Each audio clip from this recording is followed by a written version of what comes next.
Hey, I'm Christopher Russell. This is, I guess it's likely the first time that you've ever heard me or seen me.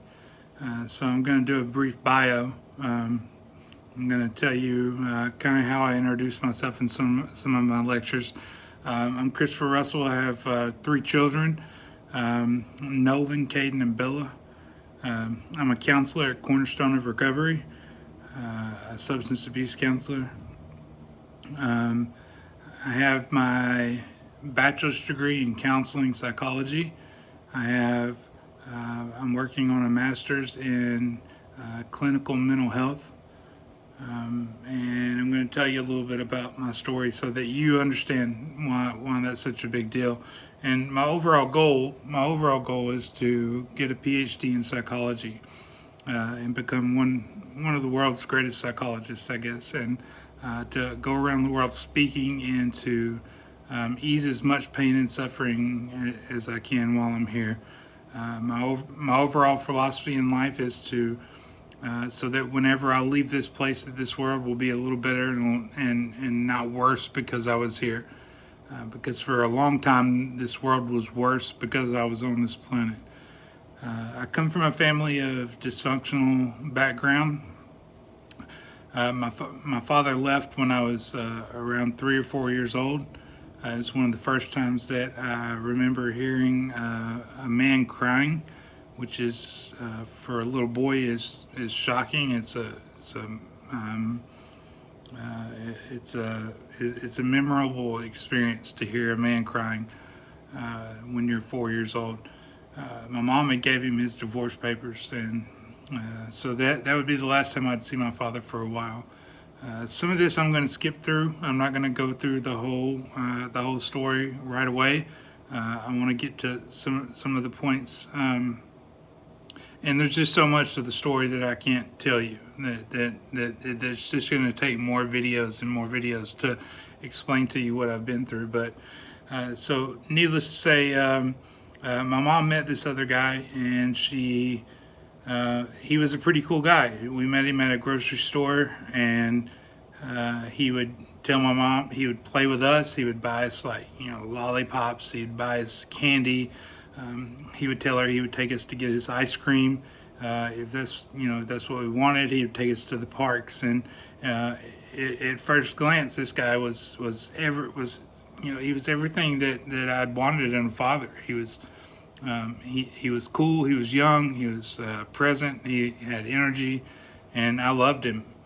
Um, this went on for a little while, and later on through my studies, like I said, I have a bachelor's degree in counseling, and a master's degree that I'm currently working on in clinical mental health. And later on, what I would learn what was happening with this guy is called grooming.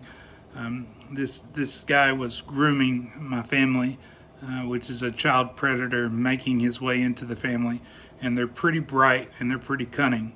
Um, so this guy made his way into my family, and I think it was a few months later, 6 months to 10 months later, that my mom didn't come home one Friday evening, and she we didn't have phones back then, cell phones, and she came home at 9:30 or 10:30 at night, and she walked in with this man, and she said, "We're married," and um, so we're married, and this is your new stepfather, and you're to call him Dad. And so that's the way it was, and things were pretty good for a little while. He continued to be the playful, young, vibrant father that we needed. I grew up with my brother and my sister, and my older brother and my older sister, and this went on for a little while, but it wasn't too much longer that the sexual abuse started. One of my earliest memories in my life is of this man on top of my sister, raping my sister in front of me. And I was obviously a part of certain acts that were considered rape to me. Um, This went on for a little while, and I used to stay away from the house as much as possible, and my sister would go down the street with me to my best friend's house. And there's another little girl that lived down the street, and she would she would play. And my older sister, was a very bubbly, very vibrant young girl. She was very happy. And my friend's parents started noticing a change, and the change was that it was more pronounced in my sister than it was in me.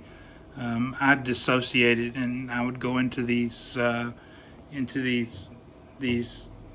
stories in my mind, which will come into play later. But my sister, she kind of withdrew, psychologically and physically, and her shoulders dropped, and her smile went away.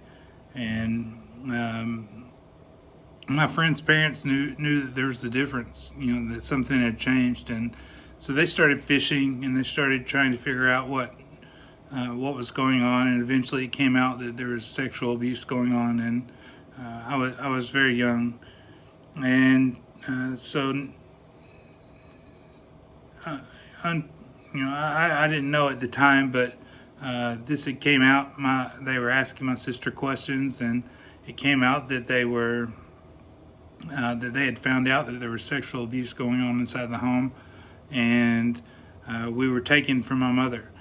The way that I experienced that was that I was riding a bus home from school on a Friday afternoon. I was looking forward to just leaving the house, watching cartoons on Saturday, and playing with my best friend down the street, playing football and baseball and whatever else we could play. I would stay gone from the house as long as possible, living in this fantasy land away from the house. And my school bus got pulled over. And when my school bus got pulled over, it got pulled over by 3 cop cars. I remember that vividly. We got pulled over by 3 cop cars, and the police got on the bus, and they said, "We need Christopher Russell." I was a very young child, and I was very sensitive, and it embarrassed the hell out of me. I was so embarrassed that these cops were on the bus asking for me. They escorted me off the bus, and they escorted me to the back of the bus, or to the back, off the bus, and to the back of the bus. And there were 3 police cars waiting for me. And when I got into the back of the police car, they opened the door, and my older brother, and my sister were sitting there. And my sister was sitting there in my brother's arms, and my brother grabbed me as soon as I got into the back of the police car. And my brother said, "Look, it's going to be okay. It's going to be okay. I'm with you. We're together. We're not going to be apart." And at that point, we were taken from my mother. And that's the person that my brother was. He always wanted his brother and his sister to know that he was with us, and that we were not alone. And it means so much more right now, because my brother passed away in 2020 from COVID-19. He was a young, vibrant 40-year-old. He caught the COVID-19 virus, and he died 7 days later. So it's very important to me that I recognize him and what kind of brother he was. So we were taken away from my mother. We were put in state's custody for a little while, and my biological father eventually won us back. My mom had spent that time telling us that my biological father was a monster, and that we should be afraid of him. I remember times of riding my bicycle around the cove and around the circle in my neighborhood, and my father would drive by just to see us. And I was so terrified of him because of what my mother had taught me about him, that I would pedal my way home as fast as I could. I was scared to death. It turns out that my father was a pretty great man. He was brilliant, a brilliant man, and also a great man. So this goes on. The guy that abused us ended up getting 11 months and 29 days in jail, which is probably not long enough to me. They called it molestation. It was more rape to me. And so we were taken away, and these are when some of my earlier perceptions of the world and earlier perceptions of myself were formed. We were taken away from my mother, and eventually my mother, who also suffered from mental illness but was also very brilliant and very bright, she got us back through the court systems, and we went back with my mom, and things went okay for a while, and things kind of got back to normal. Me and my brother and my sister spent our times playing Nintendo, playing Mario, and that's kind of how we escaped. And things went okay for a while. Come 11 months and 29 days later, my mom sits me and my brother and my sister down, and I should say that my mom suffers from a form of schizophrenia, where it's a milder form. She's very high functioning, and she's very brilliant. And she had gotten us back from the court systems, and she got us back, and we were with her. And come 11 months and 29 days, when this guy was supposed to get out of jail, my mom sat us down and she said, "I don't know why," she said, "but God told us that she was to stay with this man."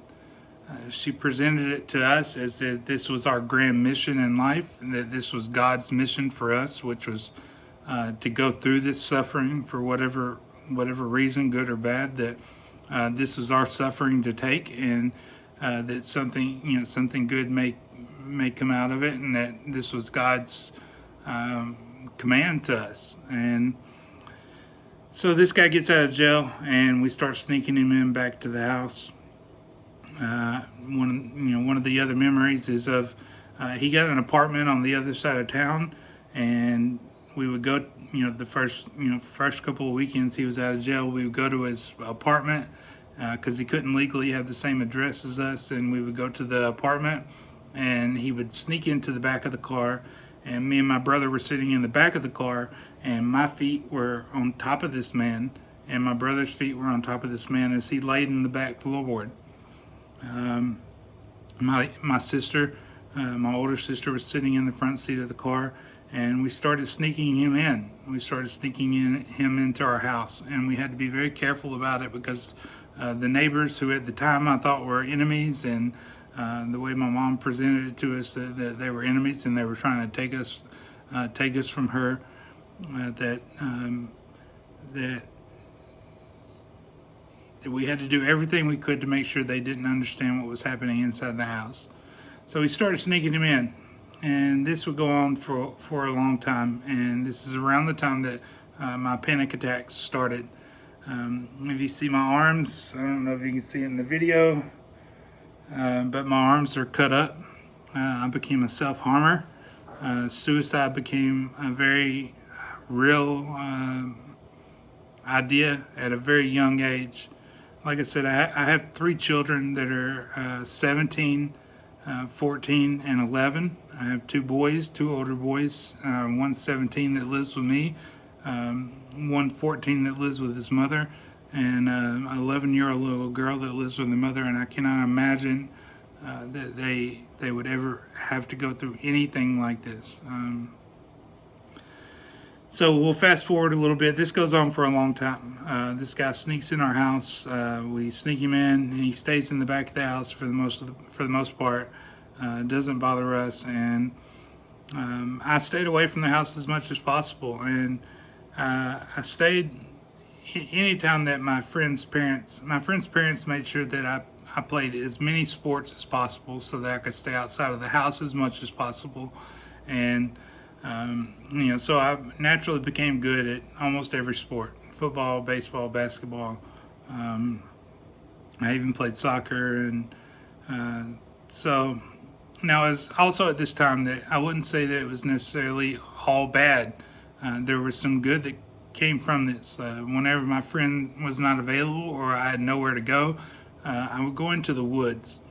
And I would go into the woods, and from where I'm sitting at now and to looking back at this situation, I would go into the woods and I would just sit there in the woods. And my mentors later would tell me that I learned to meditate at a very young age.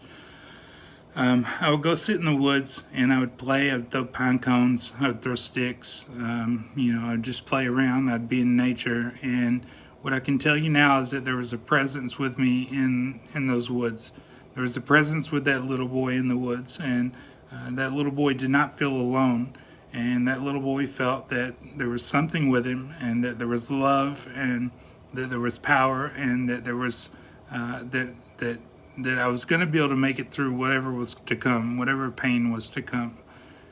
And that went on for a little while. And my mentors told me, they said, Christopher, you learned to meditate at a very young age. And that's exactly what I was doing. I was going out into the woods and I was meditating, and I was making a contact with a higher consciousness. What some people call God, but what I can only call a presence. This went on for quite a while. We'll fast forward to I met my wife. I met my ex-wife now. I met her when I was 12 years old, and I would be with her till I was 29 years old. I held on to her very tightly. She was the most beautiful thing in my life at the moment and at the time. And so I held on to her very tightly, and she got me through high school. At 12 years old, I started taking Vicodin. I walked in on my brother, my older brother, and he was taking, he had a cigar case of Vicodin. And I walked in on it. He had taken it from my uncle. And I walked in on him and I asked him, what are those? And he said, they're Vicodin. And I said, what do they do? He said, they make you happy. And I desperately needed some of that. And so he gave me two, and eventually he left for the weekend, and I saw where he put the cigar case, and I went and over throughout the weekend, I went and took two more, and two more, and two more, and two more, until there was only two left in the cigar case. So right away at 12 years old, my opiate addiction had started.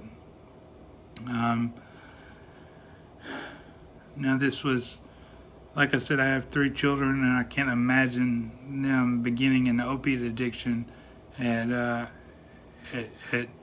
12 years old. I would start drinking at 14 years old. Like I said, I played every sport, and one sport in particular, baseball, was something that stuck out to me. Whenever I'd go into a baseball field, I noticed that whenever I would step out onto a baseball field, that all the bullshit would stay behind. All the bullshit, all the stuff that I'd been taught about myself, this idea that I deserved to be hurt, that I didn't deserve anything good, that my life, that this God, that this God character had organized this in a certain way, that I was an organized victim, basically. All that stuff stayed behind, and so I stayed on a baseball field all the time, as much as possible. I was always working on baseball, and so naturally I became pretty good at it. And my senior year in high school, I became an all-state baseball player. I was one of the top-rated players in the state. I was very good. I had an opiate addiction all the way through high school. I had an alcohol addiction all the way through high school. And so it wasn't very helpful. But I did sign. I had some bigger schools that asked me to sign, but they said, look, your attendance has got to be better and your grades have got to be better. And those were not anything that I'd put a lot of attention towards. I was mainly surviving. And so I signed to play for a junior college, a JUCO baseball school. And my first few weeks up there, I struggled. My wife stayed back at our hometown and went to school there, and so I was basically alone. And the mental illness, and throughout my childhood, I developed self-harm, suicidal thoughts, depression, anxiety disorders, panic disorders. Basically, anything that you can think about. Mentally wise, I had developed dissociative disorders. So when I went to school, it was very tough for me to hang on to any of that, and I was struggling to function. So eventually, I moved back home. My wife got pregnant. I told everybody that it was because my wife got pregnant that I wanted to take care of my child, and that was not the truth. The truth was that I really just couldn't function without her, or I couldn't function without the substances. And so I ended up dropping out of school, and I got a few jobs, and I managed for a little while. I entered my first crisis stabilization units pretty early, maybe 22, 23, which is when the mental illness had become unmanageable. So, just for time's sake, I'm going to fast forward you to it. I ended up homeless several times. I ended up on the streets. My family and I were separated because I was no longer welcome at my wife's family's house, and I was no longer welcome at my family's house, and so I ended up on the streets. Sleeping in cars, sleeping in woods. Making tents in woods. I went through some very cold winters, and that was kind of the way it was throughout my 20s. I'll take you through my last year in my addiction. My last year in my addiction, I had found out I'd gotten clean for a little while, and I wasn't doing it perfectly, but I was doing okay. And I found out through one of the worst ways possible that my wife had cheated. I'd been out of the relationship for quite a while. The substance abuse had kept me out of the relationship. I was in survival mode, and so I found out that she had cheated on me, that she was seeing somebody else, and it completely tore my heart out. And I used it as an excuse to spiral downwards. I spiraled downwards, and I ended up in such a bad state that my family said, "Look, you can't go anywhere. You can't do anything. You got to quit drinking. You got to quit using." And so they kind of held me hostage at my house, or at my mother's house, and I have epilepsy as well, and so I'd had my first seizure when I was 12 years old. And what they didn't know was that by coming off of the substances, that I was going to be that I was going to be subject to more seizures, and to maybe more intense seizures. And so I ended up having a seizure. I shattered my L4 vertebrae during a seizure in the bathroom in my mom's house. I don't know what I hit. I don't know what I was caught in between, but they called it a burst fracture, and it basically compressed my L4 vertebrae, which is one of the largest vertebrae in the in your lower back, and it compressed it by 20%. And when it compressed, it shot fractures throughout the vertebrae. So then at this time, I'm mentally, I'm spiritually, and I'm physically broken. I held on for a few more months, and come December, so it's August, September, I had the seizure. In December, I was still hanging out with friends that were, trying to get that would get me high, and friends that I would hang with. And one particular moment that sticks out with me is that on my birthday was December 16th, and my father died just a few days later on December 21st. And I drove by my father's house several times while riding with my friends, and he had tried to call me just to tell me happy birthday and to tell me he loved me. And I didn't answer the phone, and I didn't stop by his house. I was too busy getting high, and just a few days later, my father would pass away. One of the regrets of my life, and that I didn't speak with him. I really, to tell you the truth, I don't even remember the last words that I said to my father. So my father passed away.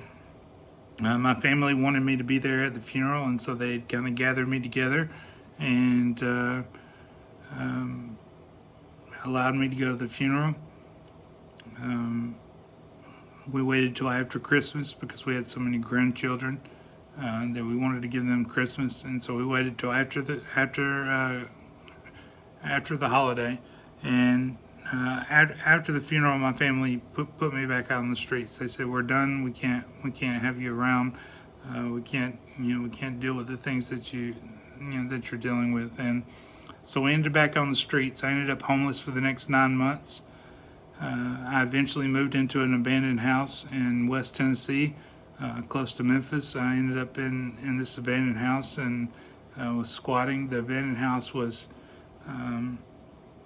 it was terrible at the very best. There was no running water, no electricity, and that's where I stayed for quite a while. And I stayed there throughout the summer.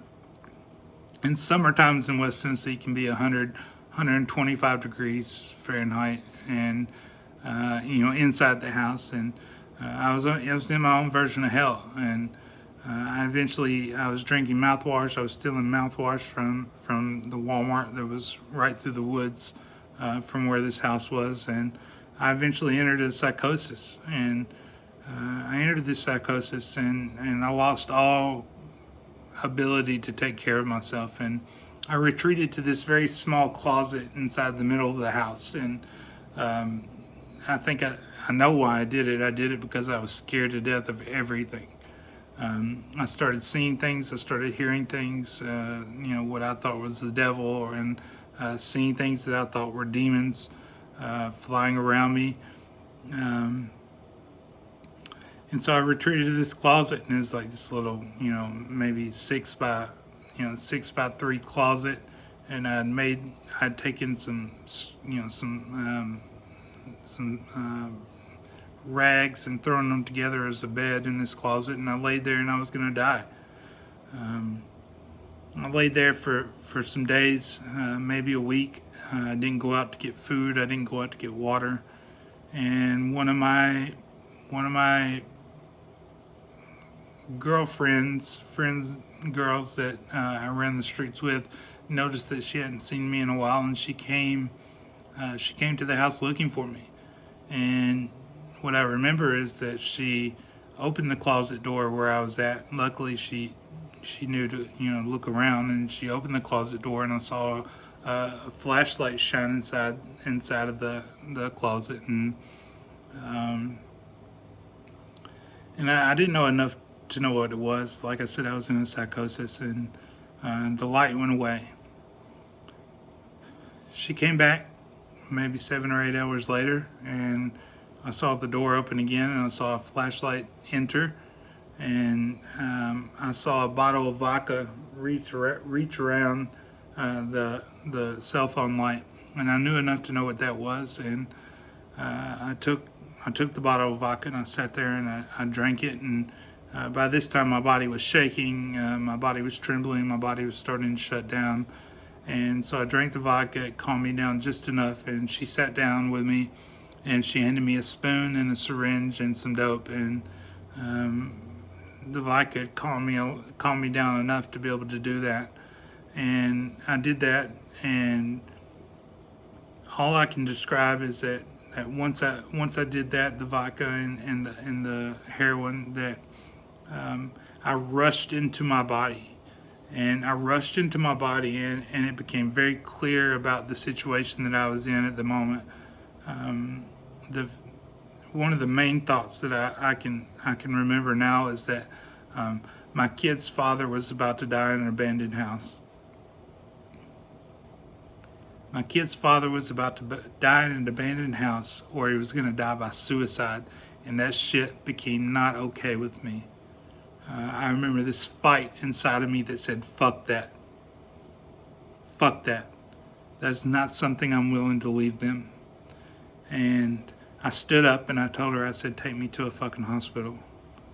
And she took me to a hospital that I'd frequented pretty often, in crisis stabilization units, and detox units, and she took me there, and I cried every day for 14 days. Suicide was a very real option for me at the time, and I walked out of my room every day crying.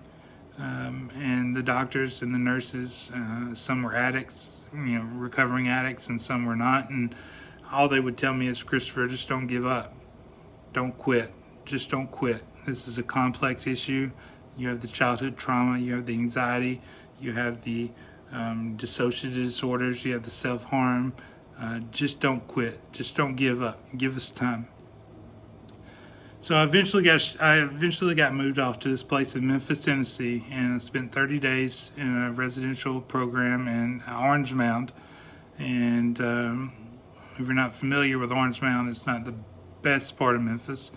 I spent 30 days there, and then I would move on to this homeless facility for men in Memphis, Tennessee, longer term facility. Now this is where the the God moment or the turning point starts to come into focus, come into view.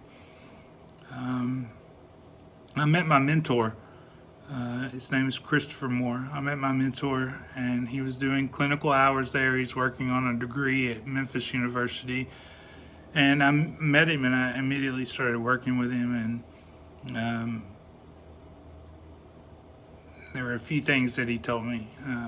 He said, Christopher, if you will change, I guarantee that your life will change. And I found that to be true. He also told me, he said, Christopher, you're not a fucking goose. And I said, I know I'm not a goose. What do you mean? He said, you're not a goose. Just because you've been flying in one direction your entire life does not mean that you have to continue to fly in that direction. He said, you're a human being. If you need to change something about your life, change it. If you need to change something about yourself, change it. That's a unique power that human beings have. And he started breaking down these old beliefs and these old agreements about myself and about what was possible for myself. And so I worked with him for a while, and he gave me this book called The Four Agreements, which I'm a big proponent of the Four Agreements. I give lectures on the Four Agreements where I'm currently employed, and he gave me the book, and I read the book, and I went to him and I read the book in a couple of days, and I went back to him and I told him, I said, I'm having trouble holding on to the information. I love the information, I love the book, but I'm having trouble holding on to the information. And he said, maybe you should take notes. And I said, well, I was a baseball player, kind of skated through school. I didn't learn to study at the time, and I thought school was not for me. And I told him, I said, I've never been a note-taking kind of guy. And he said, maybe you should fucking learn. And that blew my mind, because what he was offering me was something much more than what was said. What he was offering me is saying, when did you decide to label yourself not a note-taking kind of guy? When did you decide that this is who you are, or that this is who you were, and that this is just what's it for you? And from that day forward, I can tell you that I became a note-taking kind of guy.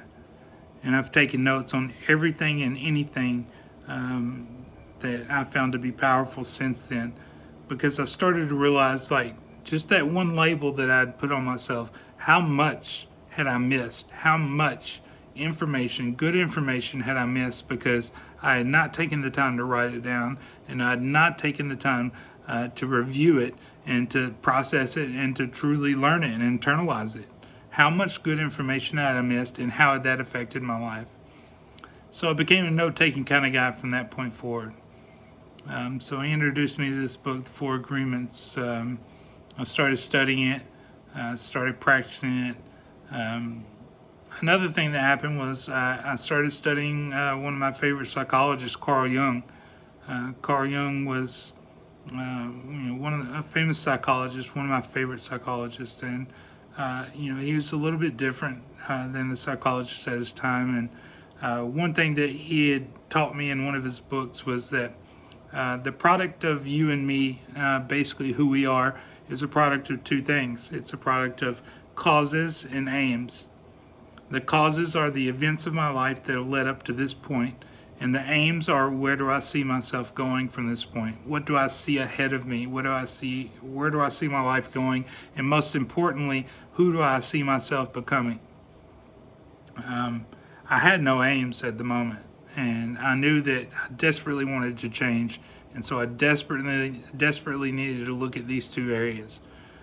What I realized about the causes and the sexual abuse and the abuse as a child, and the less than ideal environment, that shit had happened a long time ago, but it was still having an effect on me. And what I realized at the moment was that it wasn't those events that was necessarily having an impact on me, but it was the story that those events had caused me to tell myself about myself and about my place in the world.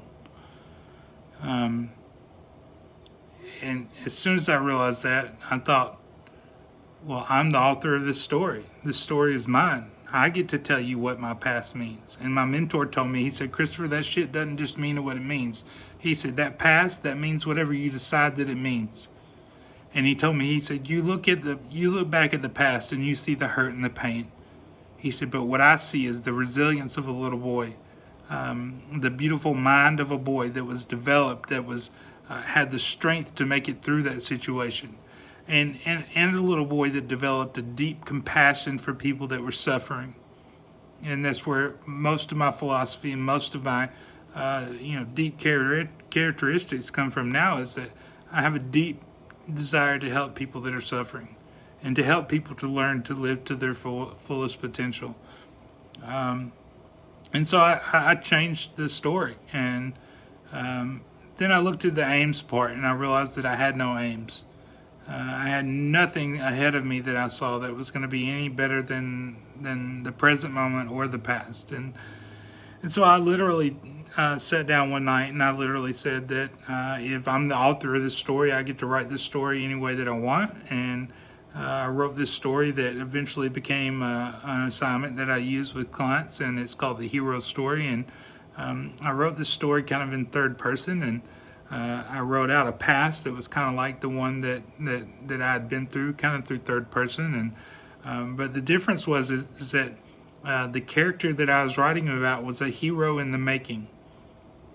Everything he had gone through had been to prepare him for something special, had been to prepare him for his future, for him to help millions of people in the future. And so I changed the narrative. And you can't change what the past is. You can't change the events of the past. You can't change the facts of the past. But what you can change is what those events mean to you. And so I changed what those events mean to me. And rather than meaning that I was set up for failure or that I was set up to live a tragedy, those events now meant that I was actually being brought up for success and for something meaningful, and for greatness, to do something special in the world. And I wrote the story into the future, and my character in the future, from this homeless facility into the future, he becomes a rock star psychologist, and he goes around the world speaking. He learns as much as he can, and he goes around helping to ease as much suffering as possible, and helping people to unlock off of their old beliefs and their old agreements, and start to form new beliefs about themselves. Most of what you've been taught, most of what I've been taught, was taught to me through authority figures. And I had no choice, really, but to just agree with them. I'm supposed to agree with them. They know what they're talking about. I'm supposed to say, okay, their beliefs should be my beliefs, right? It helped them survive. And so I started the process of changing that. I started the process of changing what my past meant to me. I started the process of developing some aims. And so goals and aims are in the story that you tell are very important. I learned to, through the first agreement of the 4 agreements, is be impeccable with your word. And to me, that means tell a great story. Tell an empowering story. Tell a story that's without fault. And when I started to change the story, what I realized was that that if I was to be impeccable with my story and impeccable with my word, and to be very careful of what I said, not only to others, but to myself as well, is that I would have to tell a story that was based in truth and empowerment. And so I started to tell a story of a young man that had made it through some tough environments and tough events, and was destined for success rather than being destined for failure. And at this moment in time in my life, it seems like that was the truth. And being impeccable with your word is being using the word in a truthful way is being impeccable with your word. And so I wrote this story out. I studied the 4 agreements. I started to make some changes in how I talk to myself. I started to make some changes in the story that I told myself, realizing that I was the author. It reminds me of one of my favorite quotes by Carl Jung, is that you are living a story one way or another. You're either living the story that you are writing, or you are living the story that somebody else is writing. And if you're living the story that someone else is writing, then what you will get is a part in that story. And it's likely that you will not like that part. The part that's designated to you by other people's stories, the part that you're giving in their stories, it's likely that you might not like that part very much. And so it's very important that you become the author of your story. That this story is yours. It means what you want it to mean. The past means what you want it to mean, and the future is whatever you decide that it is. You are the author of this story. And so it's important that you pay attention to the story that you're writing, that you pay attention to the story that you're telling yourself, that you pay attention to the story that you tell other people. Another one of the things that my mentors taught me was that that I wasn't a goose, that I didn't have to continue flying in the same direction that I had flown my whole life. I was not a goose. I didn't have to fly south in the winter. If I needed to, I could change it. I could decide to head east. I could decide to head west. I could decide to head north. This is something that's unique to us, to human beings, that whatever the meaning is of this event that I'm currently in, or the events of my past, or the events that I decide for my future, that those are up to me. And I really started to grab onto these ideas.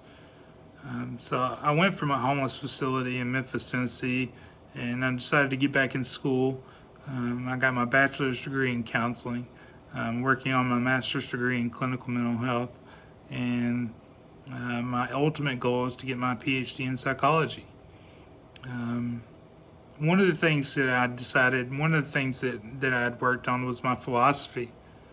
My philosophy in life is something I never sat and actually decided.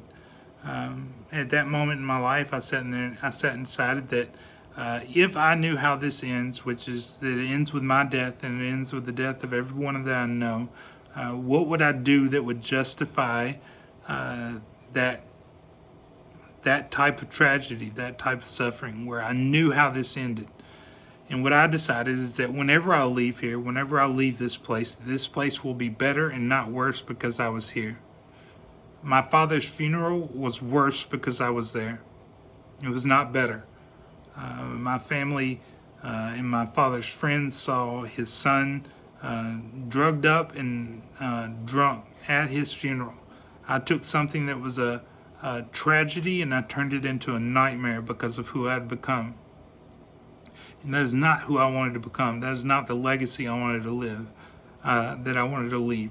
And one of the things that I teach some of my clients is try to become the type of person that's a strong person at your family member's funeral. Say adversity strikes your family. What kind of person do you want to be? Why put yourself together? Why develop yourself? Why engage in a journey of personal development? Well, partly it is because, from my point of view, partly it is because when adversity strikes my family, I want to be somebody that somebody can count on. I want to be somebody that my family can count on being there. And the direct difference in that was that during my father's funeral, I was not somebody that someone can count on. If anything, I was somebody that everybody was looking at as poor Christopher. Look at this poor guy. Poor, my dad. look, his son's fucked up at this funeral, and that was not something I wanted to leave behind. And so I became very fucking determined that that would not be what I would leave. And so, fast forward a little bit, and my brother died of COVID-19 just a year and a half ago. And because of the 5 years that I'd spent putting myself together and strengthening myself and working on articulating and learning and educating myself and strengthening myself as a person, during my brother's funeral, I was able to provide a eulogy. I was able to get up and speak at my brother's funeral, and I was also able to be present. It didn't mean that I didn't cry. It didn't mean that I didn't experience emotion. What it meant that I developed myself as the type of person that was able to be there for my family and for others throughout this tragedy. So that when adversity struck my family, I was able to stand firm, and I was able to hold my head high, and I was able to be there for them emotionally, physically, mentally. And that's very important to me, and that's pretty meaningful to me.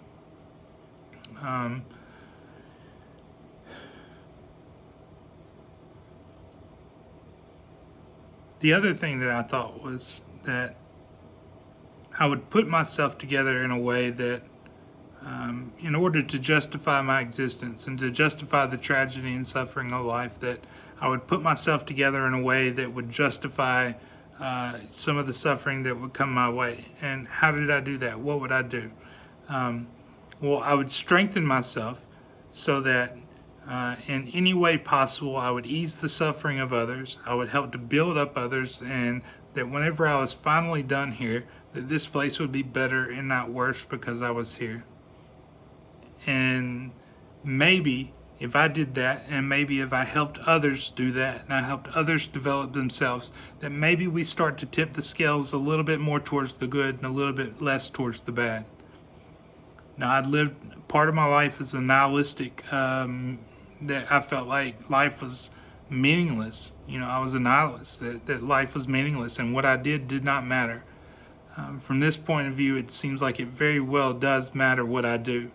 I would say it very well does matter what you do.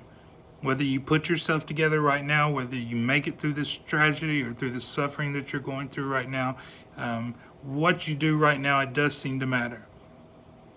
And that if enough of us put ourselves together, if enough of us band together and we help each other to strengthen ourselves and to better ourselves and to put ourselves together, that maybe we tip the world a little bit more towards the good and a little less towards the bad. And that makes our future generations a little bit better world to live in. And that seems like something meaningful. That seems like a good reason to wake up in the morning and to continue the fight and to continue putting myself together, so that my kids could live in a better world, and so that I've done my part to ease as much suffering as I could.